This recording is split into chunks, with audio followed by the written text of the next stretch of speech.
ضلع کونسل سکھر کا کچے میں ریسکیو آپریشن جاری، 100 کے قریب افراد و مال مویشی محفوظ مقامات پر منتقل کیے گئے ہیں، جبکہ کچے کے دیہاتوں میں سیلاب کی صورتحال سے نمٹنے کے لیے کشتیوں کو پہلے ہی تیار رکھا گیا ہے تاکہ کسی بھی ایمرجنسی کی صورت میں بروقت امدادی کارروائی کی جا سکے۔ ضلع کونسل سکھر نے چیئرمین سید کمیل حیدر شاہ کی ہدایت پر دریائے سندھ کے کچے کے علاقوں میں سیلابی صورتحال کے باعث بڑے پیمانے پر ریسکیو آپریشن کا آغاز کر دیا ہے۔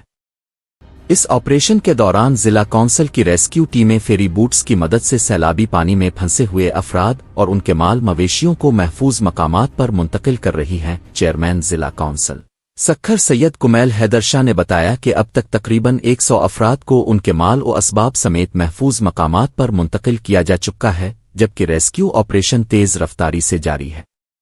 انہوں نے کہا کہ کچے کے مختلف علاقوں میں پھنسے ہوئے لوگوں کو ان کی فون کالز موصول ہوتے ہی فوری رسپانس دیا جا رہا ہے۔ سید کمیل شاہ کے مطابق کچے کے دیہاتوں میں سیلاب کی صورتحال سے نمٹنے کے لیے کشتیوں کو پہلے ہی تیار رکھا گیا ہے تاکہ کسی بھی ایمرجنسی کی صورت میں بروقت امدادی کارروائی کی جا سکے۔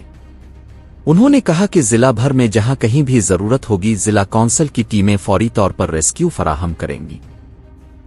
چیئرمین ضلع کونسل سکھر کا کہنا تھا کہ مشکل کی اس گھڑی میں عوام کو تنہا نہیں چھوڑیں گے اور ہر ممکن مدد فراہم کی جائے گی۔